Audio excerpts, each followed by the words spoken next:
grandes temas se debaten en la mesa.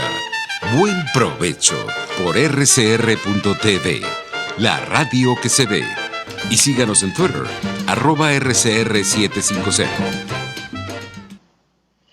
Bueno, continuamos con nuestra tarea de tratar de explicar un poco el vínculo que hay entre las sanciones internacionales, los derechos humanos, las empresas y los negocios, ¿no? Decía en el segmento anterior, cuando lo estaba terminando, que hay un enorme énfasis en controlar la corrupción, la delincuencia organizada y evitar pues que estos capitales ilícitos penetren en la economía formal, porque la pueden contaminar, la pueden infectar y la pueden podrir, es decir, corromperla, pues, en otras palabras, ¿no? Y decía pues que un poco la idea es proteger a la moneda, no solamente la nacional, sino cualquier signo monetario que tenga validez internacional. En este caso el bolívar, por los problemas que sabemos que tiene, no encajaría, pero en la época buena en que el bolívar tenía un valor representativo a nivel internacional, que era una divisa, pues sí era muy importante esto. No obstante, pues por unos problemas sobrevenidos, que ya hemos explicado en algunos otros programas, el bolívar ha dejado de ser una divisa, es más, prácticamente no se consigue materialmente, ¿no? Bueno, también otro tema importante ligado al asunto de las sanciones internacionales es el terrorismo y el financiamiento del terrorismo, porque hay que tomar en consideración que las actividades terroristas, aunque movilizan pocos capitales, utilizan siempre las vías formales de la economía: tarjeta de crédito, tarjeta de débito, cuentas corrientes, cuentas de ahorro, transferencias y así sucesivamente. Entonces hay una gran atención de parte de las unidades de inteligencia financiera a tratar de evitar eso, porque el terrorismo es una actividad realmente perversa y terrible que puede destruir no solamente edificaciones, como fue el caso famoso de las Torres Gemelas de Nueva York, sino poner en riesgo vidas en cantidades el caso de ese que mencionábamos de las Torres Gemelas, ahí murieron casi 4.000 personas, ¿no? Pero también puede hacerse terrorismo con aglomeraciones. El famoso terrorismo que ocurrió en las carreras en el maratón de Boston hace unos 3 o 4 años aproximadamente, también pone en evidencia, pues, ¿no?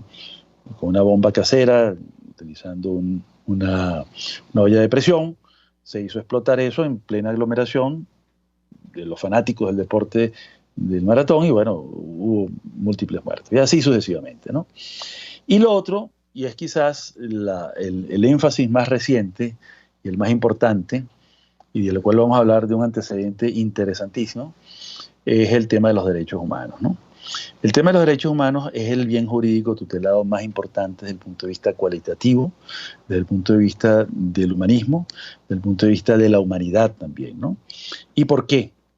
Porque va justamente a las vidas, va a la integridad, a la dignidad y a los derechos fundamentales. Entonces, esa es parte de la última tutela que existe, y hay dos componentes importantísimos. Uno es la responsabilidad de proteger, o deber de proteger, como prefiero llamarlo, y también la legislación Magnitsky.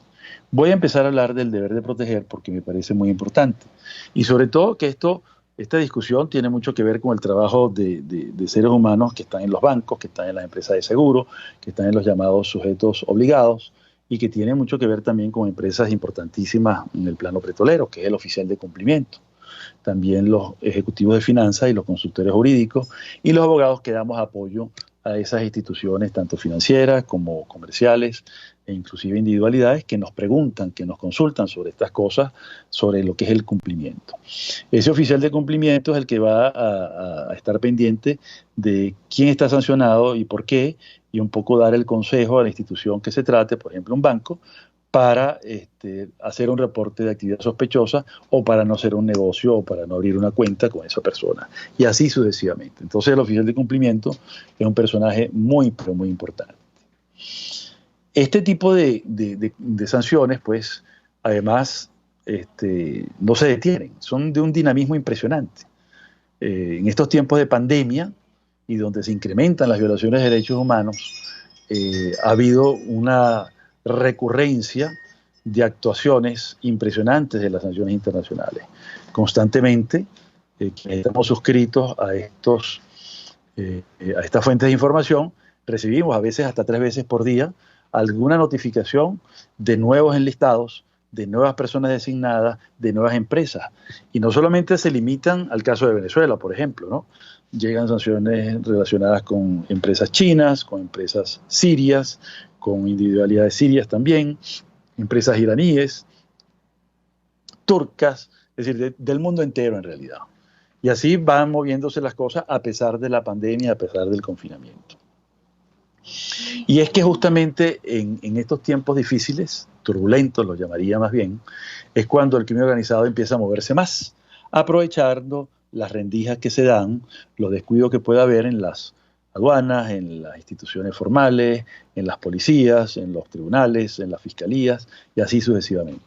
Entonces, de manera tal pues que no se detiene y por eso hay que estar más vigilante, porque además hay más dificultades para hacer el seguimiento desde el punto de vista físico y material, pero entonces tenemos que acudir aún más a los medios informáticos.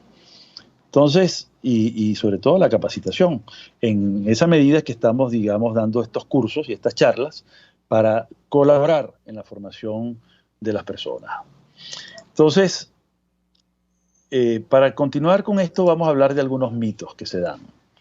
Hay muchos mitos en realidad formalizados en múltiples tipos de aparición de esos mitos, ¿no?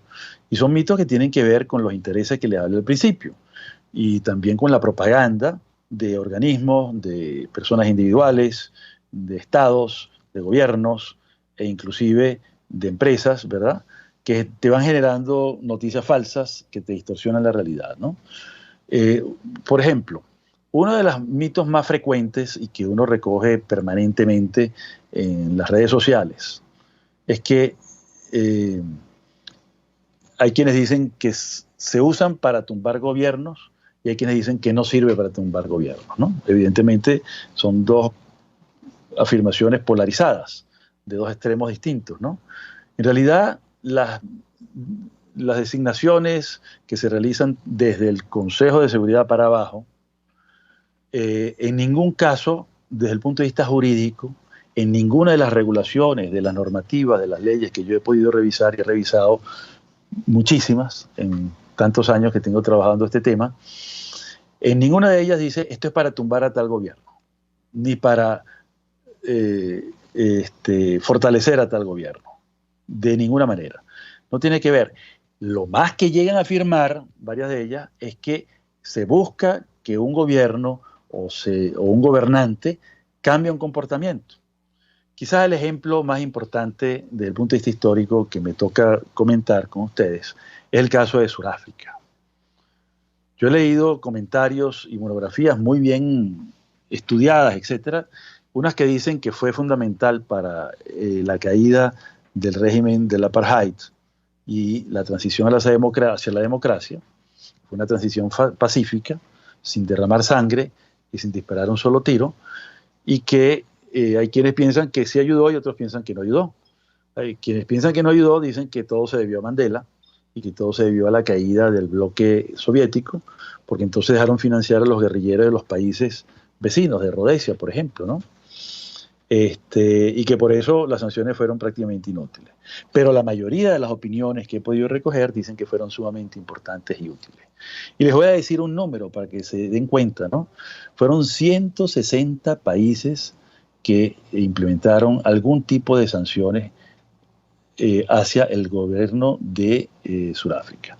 El gobierno de Sudáfrica, recordemos que tenía desde los años de 1948 hasta 1991, cuando cae definitivamente el sistema del apartheid, cuando se disuelve ese sistema y se democratiza el país, establecía pues que la población aborigen de raza negra no podía tener ninguno de los privilegios que tenía la élite gobernante exclusivamente de raza blanca. No tenían acceso a las escuelas para blancos, no tenían acceso a los baños, no tenían acceso a las playas, no tenían acceso a ciertas calles, ciertas avenidas, no podían transitar por ciertas vías y así sucesivamente. No tenían derecho al voto, por ejemplo, ¿no? Entonces, 160 países se pusieron de acuerdo. Entonces ahí viene el segundo mito, que son siempre tomadas por los Estados Unidos para tumbar gobierno. Digo, no, justamente, ahí se evidencia que los Estados Unidos no son reyes en esta materia, porque pese a los Estados Unidos fue que 160 países se pusieron de acuerdo versus el apartheid. Los Estados Unidos mantuvo el régimen mantuvo su apoyo, no es que lo mantuvo, sino mantuvo el apoyo al régimen del apartheid durante todos los años que duró, hasta en la última etapa, cuando cae la Unión Soviética y gracias a un convenio con el gobierno ruso para aliviar las tensiones en el sector comunismo, en otras palabras, ¿no? Es decir, cesó la Guerra Fría, en otras palabras. De tal manera, pues, que el caso de Sudáfrica es sumamente importante y tiene muchos detalles, ¿no?